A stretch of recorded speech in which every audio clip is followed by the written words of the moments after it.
Hello guys, welcome back. ఇప్పుడు మనం రామేశ్వరం దగ్గర ఒక బీచ్ దగ్గర ఉన్నాము. ఈ బీచ్ పేరు కూడా తెలియదు. నిన్న నైట్ 11:30కి మనం మన హైలెక్స్ ఇంకా వైకింగ్తో అంటే ఒక క్యాంపర్తో 11:30కి ఇక్కడ రీచ్ అయ్యాము. ఏదైనా బీచ్ ప్లేస్లో నాకు కార్ పార్క్ చేసుకుని మార్నింగ్ లేవగానే బీచ్ ఉండాలి అనుకున్నాను. అలాంటి లొకేషన్ ఒకటి పట్టుకుని నైట్ ఇక్కడ రెస్ట్ తీసుకుని మార్నింగ్ లేచి ఇదే క్యారవాన్లో ఫ్రెష్ అప్ అయ్యి డే స్టార్ట్ చేసాము. ఈ విండ్లో ఎంత వినిపిస్తుందో నాకు తెలియట్లేదు, నేనైతే మాట్లాడుతున్నా. ఫస్ట్ రామేశ్వరం టెంపుల్కి వెళ్తున్నాము, అక్కడి నుంచి ధనుష్కోడి వెళ్తాము. ఈ ట్రిప్ ప్లానే లేదు అసలు. నెక్స్ట్ డే ఎక్కడికి వెళ్ళాలని కూడా మాకు ప్లాన్ లేదు. ర్యాండమ్గా ఎక్కడికంటే అక్కడికి వెళ్ళిపోవచ్చు. గుడ్ థింగ్ ఏంటంటే మనకి ఈ ట్రిప్లో హోటల్స్ గురించి చూసుకోవాల్సిన అవసరం లేదు, ఫుడ్ గురించి చూసుకోవాల్సిన అవసరం లేదు. మీకు ఇప్పుడు వైకింగ్ కూడా చూపిస్తాను. ట్రిప్కి నేను స్టార్ట్ అవుతున్నప్పుడు చాలామంది కోవిడ్ ఉంది, జాగ్రత్త, వెళ్ళకు, సైక్లోన్ ఉంది అన్నారు. ఈ ట్రిప్లో నాకు వేరే పర్సన్తో ఇంటరాక్షనే ఉండదు, ఎందుకంటే నాకు హోటల్స్కి వెళ్ళాల్సిన అవసరం లేదు, రెస్టారెంట్స్కి కూడా వెళ్ళాల్సిన అవసరం లేదు. అన్నిటికంటే ఫస్ట్ మీకు వైకింగ్ అసలు ఏంటో చూపించాలి. దానికంటే ముందు మార్నింగ్ లేవగానే చాలా బ్యూటిఫుల్ అనిపించింది. సో వెంటనే డ్రోన్ షాట్ తీసుకున్నాను. ఫస్ట్ ఆ డ్రోన్ షాట్ చూసేయండి, తర్వాత వైకింగ్ చూపిస్తాను.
సో ఈ హైలెక్స్కి వెనకాల ఈ క్యానపీ ఉంది. మన లగేజ్ అంతా ఇక్కడ స్టోర్ అయిపోతుంది. ఎంత వర్షం పడినా ఏమున్నా లోపలికి వాటర్ లేదు కాబట్టి లగేజ్కి ఇది కొంచెం సేఫ్. దీనిలోనే మనకి చైర్స్ ఉన్నాయి. ఆ చైర్స్ ఎందుకు ఉన్నాయంటే హైలెక్స్కి ఒక ఆనింగ్ ఉంది అండ్ వైకింగ్కి ఒక ఆనింగ్ ఉంది. ఆనింగ్ అంటే ఏంటంటే సింపుల్గా మనం బయటకు తీస్తే ఒక టెంట్లా అయిపోతుంది. సో అందరం కూర్చోడానికి ఉంటుంది. ఎక్కడంటే అక్కడ ఆపి ఆనింగ్ ఓపెన్ చేసుకుని ఆ చైర్స్ పెట్టుకుని కూర్చోవచ్చు. ఇది మన వైకింగ్కి ఉన్న జనరేటర్. జనరల్గా వైకింగ్కి అండ్ హైలెక్స్కి ఒక కనెక్షన్ ఉంది. దాంతో లోపల లైట్స్ కానీ అన్నీ పనిచేస్తాయి. కానీ ఏసీ అండ్ ఓవెన్ వర్క్ చేయాలి అంటే ఈ జనరేటర్ ఆన్ చేసుకోవాలి. ఇది ఒక పెట్రోల్ జనరేటర్. దీన్ని ఆన్ చేసి ప్లగ్ పెట్టేస్తే వైకింగ్లో అన్నీ వర్క్ చేస్తాయి. అండ్ ఇప్పుడు మోస్ట్ ఇంట్రెస్టింగ్ పార్ట్, దీనివల్లనే ట్రిప్ మాకు చాలా కంఫర్టబుల్ ఉంటుంది. సింపుల్గా చెప్పాలంటే ఇది మన కార్తో పాటు ఒక 1 BHK ఫ్లాట్ అనుకోవాలి. ఎందుకంటే దీనిలో మనకి టీవీ ఉంది, బెడ్ ఉంది, డైనింగ్ టేబుల్, ఇక్కడ షెల్ఫ్స్లో మొత్తం అంతా మేము షాప్ చేసినవన్నీ పెట్టేశాను. దీంతో ఇంకొక 2-3 days ఫుడ్ ఎక్కడ లేకపోయినా సార్ సస్టైన్ అయిపోవచ్చు. మ్యాగీ అని, జనరల్ స్నాక్స్ ఏది పడితే అది కొనేసి పెట్టేసుకున్నాము. అండ్ దీనిలో ఏసీ, దీనిలో చాలా మోడ్స్ ఉన్నాయి. ఫ్యాన్ కావాలంటే ఫ్యాన్, ఏసీ అంటే ఏసీ. మోడ్స్ కూడా ఏదిగా ఉంటుంది, టెంపరేచర్ కంట్రోల్ అంతా దీనిలోనే ఉన్నాయి. ఇక్కడ మనకి కుక్ చేసుకోవడానికి స్టవ్ ఉంటుంది, పైన ఎగ్జాస్ట్, దీనిపైన ఓవెన్, ఇక్కడ వాష్ చేసుకోవడానికి ఒక వాషింగ్ సింక్ కూడా ఉంది. ఇది మన ఫ్రిడ్జ్. ఇది చూడండి మొత్తం ఫ్రీజ్ కూడా అయిపోయాయి, పెట్టేసి మర్చిపోయాము. అండ్ ఇది వాష్రూమ్లో మనకి షవర్ కూడా ఉంది. ఇక్కడే బాత్ చేయొచ్చు. అండ్ ఇక్కడ ఒక కమోడ్, ఇక్కడ సింక్ కూడా ఉంది బ్రష్ చేసుకోవడానికి, ఫేస్ వాష్ చేసుకోవడానికి, అన్నిటికీ. సో ఇదేంటంటే మన ఆనింగ్కి టెంట్ అని చెప్పాను కదా, ఈ బటన్ క్లిక్ చేయగానే ఈ బటన్ ప్రెస్ చేయగానే మనకు ఆనింగ్ ఓపెన్ అయిపోతుంది టెంట్ లాగా. సో మనం చైర్స్ వేసుకుని కూర్చోవచ్చు. Water heater, water pump and ceiling lights, ఆ స్విచ్చెస్ ఇదంతా. వాటర్ హీటర్ ఏంటంటే మనకి బాతింగ్ కానీ లేదంటే ఎక్కడైతే మనకి ట్యాప్స్ ఉన్నాయో అక్కడ హాట్ వాటర్ వస్తాయి. ఇది ఆన్ చేసుకుంటే ఇది జనరేటర్తోనే రన్ అవుతుంది ఇదంతా. అండ్ వాటర్ పంప్ ఏంటంటే సింపుల్గా చెప్పాలంటే ప్రెషర్ పంప్ లాగా అనమాట. అండ్ సీలింగ్ లైట్, ఆనింగ్ లైట్స్ అవి. సో ఈ ట్రిప్లో ఇదే మన ఇల్లు, అదే మన కార్. ఎక్కడికంటే అక్కడికి వెళ్తాం, ఎక్కడ లొకేషన్ బాగుందంటే అక్కడ ఆపేస్తాం. బెడ్ ఇది ఒకటే కాకుండా హైలెక్స్ పైన కూడా ఒకటి ఉంది, అది నేను చూపించడం మర్చిపోయాను. సో హైలెక్స్ పైన ఒక రూఫ్ ర్యాక్ ఉంది, అక్కడ ఒక క్లిప్ ఓపెన్ చేస్తే మనకి పైకి ఓపెన్ అయిపోతుంది. అక్కడ ఒక ఇద్దరు పడుకోవచ్చు అండ్ ఇక్కడ ఒక ఇద్దరు అండ్ కార్లో ఒక అడ్జస్ట్ అయితే. సో 5 మెంబర్స్ మేము ఇలా మేనేజ్ చేసుకున్నాము అంటే మేము ఎక్కడికి వెళ్ళి ఒక హోటల్లో స్టే చేయాల్సిన అవసరం లేదు. నేను ఇప్పటికీ ఎన్నో ట్రిప్స్ చేశాను, అట్లీస్ట్ ఒక 6-7 టైమ్స్ పెద్ద పెద్ద అట్లీస్ట్ 10 day 20 day ట్రిప్స్ చేశాను. కానీ ది మోస్ట్ కంఫర్టబుల్ ఏదంటే ఇప్పటి వరకు నాకు ఇదే అనిపిస్తుంది. నిద్ర వస్తుంటే ఆపేస్తున్నా, ఏసీ ఆన్ చేస్తున్నా, క్యారవాన్లోకి వచ్చి పడుకుంటున్నాను. సో ఈరోజు రామేశ్వరం టెంపుల్కి వెళ్తున్నాము, నా favourite God. So first Shivayya దర్శనం చేసుకుని అక్కడి నుంచి ధనుష్కోడి వెళ్తాం. ధనుష్కోడి తర్వాత యాక్చువల్ ప్లాన్ అయితే ఈరోజు కన్యాకుమారి వెళ్ళి ఈరోజు నైట్ అక్కడ ఉండి మార్నింగ్ సన్ రైజ్ చూసుకోవాలి అని. సన్సెట్కి ఈరోజు వెళ్తామో లేదో నాకు కొంచెం డౌటే, ఎందుకంటే ఈరోజు టెంపుల్ కూడా చాలా బిజీ ఉందంట. దర్శనం తొందరగా అయిపోయి ధనుష్కోడి మేము తొందరగా కంప్లీట్ చేసుకుంటే ఈరోజు కన్యాకుమారి వెళ్ళిపోతాము. కాదు బ్రేక్ఫాస్ట్ అండ్ లంచ్ అంటే కుక్ చేసుకుంటామా లేదంటే తీసుకుందాము? సరే అవి కొనుక్కొని పెట్టుకుందాము. మర్చిపోయాను, ఆ ఫ్రిడ్జ్లో అన్నీ ఫ్రీజ్ అయిపోయాయి. వైకింగ్ది అన్నిటిలో గాలి కొట్టించాలి, వాటర్ ఫిల్ చేయాలి. కాదు నిజంగానే సాల్ట్ వాటర్ మనం నిన్న నైట్ ఎక్కించుకున్నది. తాగుతావు ఏంటి స్నానం చేస్తున్నప్పుడు? తాగుతాం కాదు, ఒళ్ళు మీద పడితే తెలుస్తుందిరా. ఒళ్ళు మీద పడితే సాల్ట్ తెలిసిపోతుంది నీకు. తెలియలేనా? వాడికి స్కిన్ కి టేస్ట్ బడ్స్ ఉన్నాయన్న, వాడికి తెలిసిపోతుంది. తెలియదా? నార్మల్ అయితే తెలుస్తుంది కదా. తెలుస్తా, సబ్బు పెట్టుకున్నప్పుడు. నేను సోప్ పెట్టుకోను, నేను షార్ట్ జెల్ వాడతా. వాళ్ళకి క్లియర్ గా అర్థం కాదు. తెక్కులు అయిపోద్ది అన్నా నువ్వు, రివర్స్ అన్నా లాక్కు తెగిపోతాను. అదే అదే అదే అదే ఓకే ఓకే. బైక్ పైన వచ్చినప్పుడు ఇలాంటి రోడ్లలో వెళ్ళిపోయాను రా 2 సార్లు, ఇట్లానే ఇరుక్కుపోయా. 10 కాదు 300. మరి ఘోరంగా ఇరుక్కుపోయా అప్పుడు. 300 కాబట్టి కొంచెం. రామేశ్వరం కాదు ఇది, రామేశ్వరం కాదా? మనము ఆ బ్రిడ్జ్ వెనకాల ఉన్నాం, బ్రిడ్జ్ దాటితే రామేశ్వరం. బీచ్లో పెట్టేసుకోమన్నాడు పార్కింగ్, పెయిర్ ఆఫ్ క్లాత్స్ తెచ్చుకోమన్నాడు. తెచ్చుకుని ఇప్పుడు అది ఎక్కడ ఉంటుంది బావి. సో ఇప్పటి వరకు నేను చూడలే, ఇప్పుడే వెళ్ళి క్లియర్గా చూసా. దానిలో టెంపరేచర్ కంట్రోల్ మధ్యలో ఉండే, అంటే అటు హీట్ కాదు అటు కోల్డ్ కాదు. సో జనరల్ ఫ్యానే వచ్చింది. అదేంటి చల్లగా అవ్వట్లే అనుకున్నాం. వేస్ట్ జనరేటర్ ఆన్ చేసి నేను, అదేదో నార్మల్గా ఫ్యాన్ ఆన్ చేసినా అదే వచ్చేది. అన్న జనరేటర్ ఫుల్ చేసేయాలి, ఆల్మోస్ట్ 10 hours కంటిన్యూస్ రన్.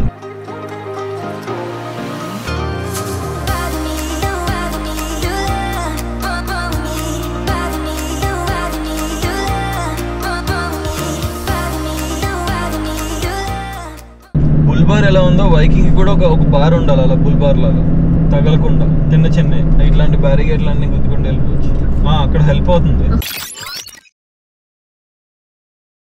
మేము ఫ్రెష్ అయ్యి రామేశ్వరం వచ్చి టెంపుల్ దగ్గరికి వచ్చాము. పార్క్ చేసుకోవడానికి మాకు ఆల్మోస్ట్ ఒక 1/2 hour పట్టింది, ఎందుకంటే చిన్న రోడ్స్, కార్ పెట్టుకోవడానికి కూడా అంత ప్లేస్ లేదు. పైగా వైకింగ్ కూడా ఉంది కదా, సో చాలా పెద్ద ప్లేస్ వెతుక్కుని అక్కడ దీన్ని కష్టపడి పార్క్ చేసి టెంపుల్ వరకు వెళ్ళాం. కానీ టెంపుల్ క్లోజ్ అయిపోయింది అప్పటికే. మళ్ళీ మేము 4 o'clock రావాలి. ఇప్పుడు మనకి ఎలా అయినా 3 hours ఉంది కాబట్టి ఇక్కడ నుంచి ధనుష్కోడి వెళ్ళిపోతాము. ధనుష్కోడి 6 వరకు ఓపెన్ ఉంటుంది. మేము ధనుష్కోడి వెళ్ళి 3 o'clock స్టార్ట్ అయిపోతే 4కి ఇక్కడికి వచ్చేస్తాము. 4కి మళ్ళీ పార్క్ చేసుకుని 5-6 కల్లా టెంపుల్ అంతా ఫినిష్ చేసుకుంటే సన్సెట్ ఎలానా కన్యాకుమారి లేదు కాబట్టి ఇక్కడ రామేశ్వరంలో అయిపోయిన తర్వాత మోస్ట్లీ కన్యాకుమారి వెళ్ళిపోతాము. కన్యాకుమారి వెళ్ళిపోతే రేపు మార్నింగ్ సన్ రైజ్ కన్యాకుమారిలో చూసుకుని అప్పుడు డిసైడ్ అవ్వాలి ఎక్కడికి వెళ్ళాలో. రేపు కన్యాకుమారి తర్వాత ఎక్కడికి వెళ్ళాలో మాకు కూడా తెలియదు, చూద్దాం. ఈరోజు రామేశ్వరం అయిపోయి కన్యాకుమారి వెళ్ళిన తర్వాత ఆలోచిస్తాం ఎక్కడికి వెళ్ళాలో. సో అప్పటికప్పుడు ప్లాన్ చేసుకుని వెళ్ళిపోతాము. ఏం కొనుక్కున్నారు? ఇంత ఎండలో చాయ్ ఏంటన్నా? పాల్ ప్యాకెట్ కొనుక్కుంటే మనమే చేసుకునే వాళ్ళము. ఫుడ్ ప్లాన్ ఏంటి? లంచ్కి మ్యాగీ అంట. అందరూ ఫోన్లు తీసి పక్కన పాడేసి ముందు మనకి ఇప్పుడు ఏమేం కావాలో అవి కొనుక్కుంటే ఏం కావాలి ఇప్పుడు, ఏం తీసుకోవాలి? టొమాటోస్ ఒకవేళ వెజిటేబుల్ షాప్ కనిపించకపోయినా అన్న ఏదైనా హోటల్ ఉంటే వాడిని వెళ్ళి వాడిని అడుగుదాం, వాడికి డబ్బులు ఇచ్చి. మళ్ళీ టెంపుల్కి వెళ్ళాలి కాబట్టి ఎక్కొద్దు. 3 o'clockకి ధనుష్కోడిలో స్టార్ట్ అయిపోదాం. ధనుష్కోడి హార్డ్లీ 15 kilometers అనుకుంటా. అవును, షాంపూ కూడా తీసుకోవాలి. ఇది కూడా టీజీ. మేము ధనుష్కోడి కూడా రీచ్ అయిపోయాము. ఆ వేవ్స్ చూడండి కార్ వరకు వచ్చి పడుతున్నాయి. కొంచెం ముందుకెళ్ళి యూటర్న్ చేసుకుని ఎక్కడైనా సెటప్ చేసుకోవాలి మన వైకింగ్ని అంతా. బట్ ఈ వేవ్స్, ఈ విండ్ చూస్తుంటే కొంచెం కష్టమే అనుకుంటా. వచ్చి ఆయన పడిపోయాడు కింద వేవ్ తగిలి. ఇది ఎక్స్పెక్ట్ చేయలేదు నేను. అవునా? Hot water salt Salt. గాలికి ఇంకా కొట్టేస్తుంది వాటర్ మన నీట్గా. ఇప్పుడు క్యాంపింగ్ చేసుకునే అంత సీన్ లేనట్టుంది ఇక్కడ. సాల్ట్ వాటర్ అన్నారు అಷ್ಟು పట్టేస్తుంది.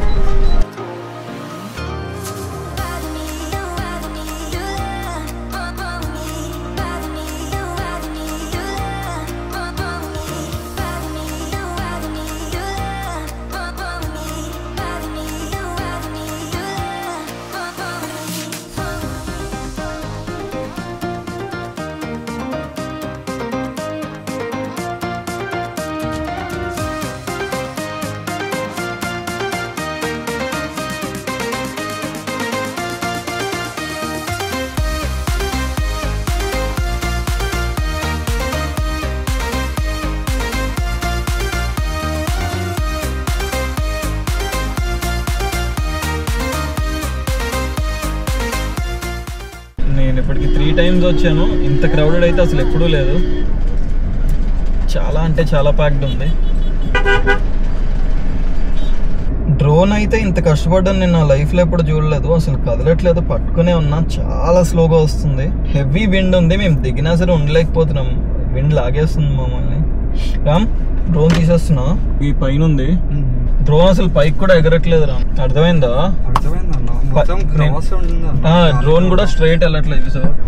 డ్రోన్ స్పోర్ట్ మోడ్ లో పెట్టినా సరే అక్కడే ఉంటుంది. పైకి పెడితే పైకి వెళ్ళట్లేదు, ముందుకైతే ముందుకు వెళ్ళట్లేదు. మెసేజ్ వచ్చింది బ్రో. ఏమని? వెల్కమ్ టు శ్రీలంకనా? కొంచెం అయితే అయింది. సిగ్నల్ వచ్చిపోయింది బ్రో. వస్తుంది, కంపల్సరీ వస్తుంది సిగ్నల్. శ్రీలంక నుంచి వచ్చిందా? సో మన జనరేటర్లో పెట్రోల్ అయిపోయింది. హైదరాబాద్లో ఎక్కడో ఫుల్ ట్యాంక్ చేయించాను. ఇక్కడ పెట్రోల్ బంక్లో పెట్రోల్ లేదంట. సో దానిలో ఉన్న కొంచెం ఫ్యూయల్తో కొంచెం సేపు ఏసీ ఆన్ చేసుకున్నాం మేము. ఒక హాఫ్ అన్ అవర్ తర్వాత దానికి అదే ఆగిపోయింది. ఇప్పటి వరకు అట్ సైడ్ పెట్టుకున్నాను కొంచెం వెనకాల. బట్ వేవ్స్ చాలా స్ట్రాంగ్గా హిట్ చేస్తూ బైకింగ్ మొత్తం కార్ అంతా ఊగిపోతూ కొంచెం ఇరిటేటింగ్ ఉందని చెప్పి కొంచెం పక్కకు వచ్చేసాను. అన్న అట్ సైడ్ అది ఓపెన్ చేసి దీన్ని మోటార్ ఆన్ చేయన్న. అది లాక్ ఉంటుంది. లాక్ ఉంది, లాక్ ఉంది. లాక్ తీసుకో. మనకి దానిలోనే కాదు, దీనిలో ఇక్కడ కూడా మనకి షార్ ఉంది. లోపల మోటార్ ఆన్ చేయగానే దీని నుంచి వాటర్ వచ్చేస్తాయి. కానీ అక్కడ ఒక స్విచ్ ఆన్ చేయాలి. స్విచ్ ఆన్ చేస్తే ఇది వర్క్ అవుతుంది. అక్కడ కార్నర్లో స్విచ్ ఉంటుంది, అది ఆన్ చేయి. ఆ రెడ్ దాని వెనకాల. ఫస్ట్ కార్ ఎందుకు క్లీన్ చేస్తున్నానంటే సాల్ట్ వాటర్ కదా, రస్ట్ వచ్చేస్తుంది. అసలు మంచిది కాదు.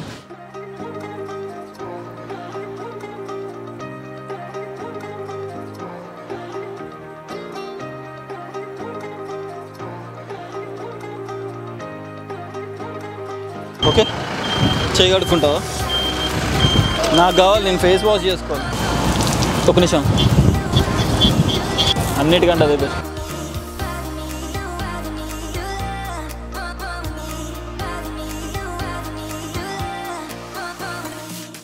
హైలెక్స్ అన్ని లాక్డా.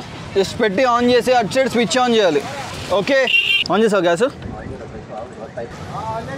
ఓకే, అది మూసేసి వచ్చాయి. పైన కవరేజ్ వచ్చాయి. ఇది స్లీపింగ్ బెడ్. ఇప్పుడు ఎలా అయినా కిందకి దిగి ఎంజాయ్ చేయలేకపోతున్నాము. సో ఇక్కడ కర్టెన్స్ ఓపెన్ చేసుకుని ఈ బీచ్ వ్యూతో ఇక్కడ కూర్చున్నాం. ఇప్పుడు ఇక్కడ కుక్ చేసుకోవాలి. దీనికి ఒక గ్యాస్ కనెక్షన్ ఉంది వెనకాల. ఇప్పుడు ఆన్ చేసుకున్నాం. మ్యాచ్ బాక్స్ లైటర్ ఎందుకు ఆన్ అట్లా అన్నా? జనరేటర్ ఆన్ చేశారు కానీ స్విచ్ ఆన్ చేయలేదు. వెళ్ళండి, స్విచ్ ఉండదా అన్నా మరి?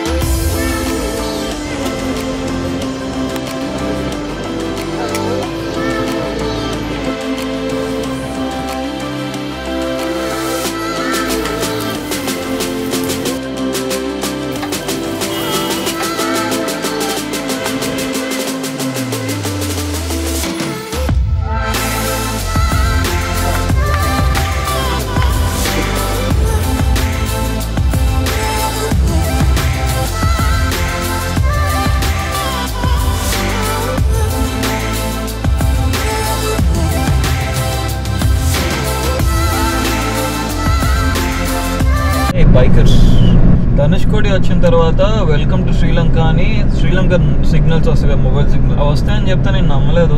ఏదో సరదాగా జోక్ చేస్తున్నాడు అనుకున్నాను. నాకు నిజంగానే మెసేజ్ వచ్చింది, welcome to Sri Lanka, enjoy your roaming packs అని. ఇంత మనీకి ఇంత రోమింగ్ వస్తుంది అంత మెసేజ్ వచ్చే వరకు నేను నమ్మలేదు. షాక్ అయ్యా. ఈ రామ్ సేతు నుంచి ఎన్నో ఫ్యూ కిలోమీటర్సే. ఐ మీన్ ఇప్పుడు మనం వెళ్ళిన లొకేషన్ దగ్గర నుంచి ఫ్యూ కిలోమీటర్సే శ్రీలంకకి. ఆ బ్రిడ్జ్ కూడా ఏదో ప్రపోజల్ ఉంది Indian government and Sri Lankan government ఏదో టాక్స్ అవుతున్నాయి, ఫిక్స్ అయింది అని ఉంది. కానీ అది అలా డిలే అవుతూ వస్తుంది అని విన్నాను. నిజమై అది కానీ అయిపోతే ఇక్కడ నుంచి డైరెక్ట్ శ్రీలంక వెళ్ళిపోవచ్చు 20 minutesలో. కానీ ఇప్పుడప్పుడైతే జరగదు అనుకుంటాను అది. ఎనీవేస్ మా లంచ్ అయిపోయింది. నీట్గా ఆనియన్స్, టొమాటోస్, మసాలా అన్నీ తీసుకుని సూపర్ మార్కెట్లో శాండ్విచెస్ చేసుకున్నాము. ఇప్పుడు గుడి ఓపెన్ చేసే టైం అయిపోయింది. సో గుడి దగ్గరికి వెళ్ళి దర్శనం చేసుకుని కన్యాకుమారి స్టార్ట్ అవ్వాలి. యాక్చువల్లీ కన్యాకుమారి నేను సన్సెట్కైనా వెళ్ళాలి అనుకున్నాను. మార్నింగ్ టెంపుల్ దర్శనం అయిపోయి ఉంటే వెళ్ళిపోయే వాళ్ళమేమో. బట్ ఇప్పుడైతే పాసిబుల్ అయ్యేలేదు. మళ్ళీ నైటే రీచ్ అవుతాము. అన్న ఎన్ని కిలోమీటర్స్ అన్న ఇక్కడ నుంచి కన్యాకుమారి ఒకసారి చూడు. ఎందుకంటే మరీ లేట్ అయింటే లైట్ ఇంకెక్కడైనా వేరే లొకేషన్ చూసుకుని మంచిగా డిన్నర్ టైంలోనే డిన్నర్ చేసి నిద్రపోదాం. నాకు ఏ రైడ్కి వెళ్ళినా సరే ఏదో ఒక డిజాస్టర్ అవడం కామనే. అలానే ఈ ట్రిప్లో కూడా ఒక డిజాస్టర్ అయింది. ధనుష్కోడి అయిపోయి మా లంచ్ అయిపోయిన తర్వాత టెంపుల్కి వచ్చే ముందు ఇంకొక టెంపుల్కి వెళ్ళాము. ఆ టెంపుల్ దగ్గర పార్కింగ్లో ఒక చిన్న వాల్ ఉంటే ఆ వాల్కి వైకింగ్ కొంచెం స్క్రేప్ అయింది. స్క్రేప్ అయ్యి మనకి ఏదైతే ఆనింగ్ ఉందో బటన్ నొక్కితే ఓపెన్ అయ్యే ఆనింగ్ ఉంది కదా, దానికి తగిలింది. అలానే స్క్రేప్ అవుతూ వెళ్ళి పక్కన గ్లాస్ ఉంటుంది, ఆ గ్లాస్కి తగిలింది. సో గ్లాస్ పగిలిపోయింది ఇప్పుడు. సో ఆనింగ్ అంతా తీసి ఫోల్డ్ చేసి కార్లో పెట్టడానికి మాకు ఒక 1-2 hours అక్కడ వేస్ట్ అయిపోయింది. తర్వాత రామేశ్వరం టెంపుల్ కూడా మేము 4 o'clock వెళ్ళాలి. ఆ మెయిన్ టెంపుల్కి వెళ్ళి దర్శనం చేసుకుని రావాలి. బట్ అది 6 o'clock అయిపోయింది. 6 or 6:30 వెళ్ళాము. మళ్ళీ ఇది ఎక్కడో కార్ పార్క్ చేసి వెళ్ళి టెంపుల్ అంతా ప్రాపర్గా ఫినిష్ చేసుకున్నాము. అంటే లాస్ట్ అంటే క్లోజింగ్ టైంలో వెళ్ళాము. ఇంకా దేవుడి దయ వల్ల ఈరోజు దర్శనం అయిపోయింది. నేను లాస్ట్ టైం రామేశ్వరం వచ్చినప్పుడు కూడా అక్కడ బావిలు ఉంటాయి, అక్కడ వాటర్తో స్నానం చేయాలి అని నాకు అసలు తెలీదు. నేను వెనక్కి వెళ్ళిపోయిన తర్వాత తెలిసింది. సో అప్పటి నుంచి అనుకుంటున్నాను నేను లాస్ట్ 4 years నుంచి రామేశ్వరం రావాలి, ఆ బావిలో స్నానం చేయాలి అని. సో అవి మొత్తం 22 ఉన్నాయి టెంపుల్లోనే. అది ఎవరు మిస్ అవ్వకండి. ఒక్కొక్క బావికి ఒక్కొక్క పేరు ఉంటుంది. 22 అయిన తర్వాత వెళ్ళి చేంజింగ్ రూమ్కి వెళ్ళి చేంజ్ చేసుకుని అప్పుడు దర్శనానికి వెళ్ళి దర్శనం ఫినిష్ చేసుకుని 7:38 ఆ టైంకి బయటకు వచ్చాము. సో ఇప్పుడు ఇక్కడ నుంచి 45 kilometers ఉంది ఇంకా నాకు. అక్కడ ఒక గ్లాస్ రిపేర్ షాప్ ఉందన్నమాట. సో అతనితో మాట్లాడిన, అతను 8 o'clock క్లోజ్ చేస్తున్నాడంట. బట్ ఆల్రెడీ 8:20 అయిపోయింది. అతనికి చెప్పాను దాని 1 గంటలో వస్తాను, ఉండు నాకు ఎలా అయినా చెయ్యాలి నువ్వు అని. అతను సరే నువ్వు అయితే రా చూద్దాం అన్నాడు. సో వెళ్ళి గ్లాస్ రిపేర్ అయిపోతే చాలు. ఈరోజు అయితే నాకు తెలిసి నేను క్యాంపర్లో స్టే చేయట్లేదు. రామేశ్వరం దగ్గరలోనే నా ఫ్రెండ్ వాళ్ళది ఒక హోటల్ ఉంది, ఇక్కడే డిన్నర్ చేసి ఈరోజు అక్కడే ఉందామని అనుకుంటున్నాను. దేవుడి దయవల్ల ఈరోజు గ్లాస్ రిపేర్ అయిపోతే బాగుంటుంది. మార్నింగ్ తర్వాత అయినా చేయించుకోవచ్చు. నాకు ఇది నైట్ టైం డ్రైవ్ చేయాలంటే చాలా కష్టంగా ఉంది. అండ్ ఇంకొకటి ఈరోజు సాల్ట్ వాటర్ కూడా తగిలింది కదా గ్లాసెస్కి. సో గ్లాసెస్ అన్ని ఎంత క్లీన్ చేసినా సరే అసలు ఫుల్ బ్లర్ ఉంది, నాకేం కనిపించట్లేదు. ఇదేమో ఒక బస్ అంత లెందీ ఉంది, మిర్రర్స్లో చూద్దామన్నా సరే అసలు చాలా అంటే చాలా కష్టంగా ఉంది. సో ఈ 40 kilometers కష్టపడి ఏదో ఒకలా సేఫ్గా వెళ్ళిపోతే అతను గ్లాస్ రిపేర్ చేస్తాడు. ఈరోజు ఫ్రెండ్ వాళ్ళ ఇంట్లో స్టే చేసి రేపు మార్నింగ్ కార్ వాష్ చేయించి ఒకసారి ప్రాపర్గా. కొంచెం సాల్ట్ వాటర్ తగిలింది కదా, కార్కి కూడా అంత మంచిది కాదు, మళ్ళీ రస్ట్ పట్టేస్తుంది. ఈ 3rd డేనా మనకి, 2nd డేనా? 3rd day. ఓకే, ఎందుకు ఎగురుతుంది ఇది? నేను చెప్పడం మర్చిపోయాను. దీనిలో most important and useful part గురించి చెప్పడం మర్చిపోయాను. నేను అసలు నా హైలెక్స్ తీసుకుని రాకుండా వెంకట్ అన్న హైలెక్స్ ఎందుకు తీసుకొచ్చానంటే సికింద్రాబాద్.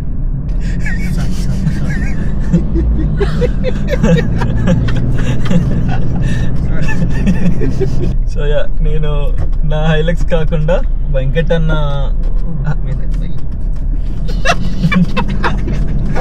అన్న ఏమైందన్న నీకు? అన్న ప్లీజ్ అన్న ఒక 2 నిమిషాలు. Okay okay. నేను నా హైలెక్స్ కాకుండా వెంకటన్న హైలెక్స్ ఎందుకు తీసుకొచ్చానంటే వెనకాల ఉన్న క్యాంపర్ కూడా వెంకట్ అన్నదే, అదే వైకింగ్ కూడా వెంకట్ అన్నదే.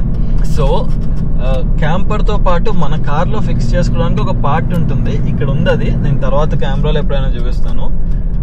ఇది ఎందుకు యూస్ఫుల్ అంటే మన క్యాంపర్కి కూడా బ్రేక్స్ ఉన్నాయి. హైలెక్స్ నుంచి క్యాంపర్కి ఒక ప్లగ్ కనెక్ట్ చేస్తాం.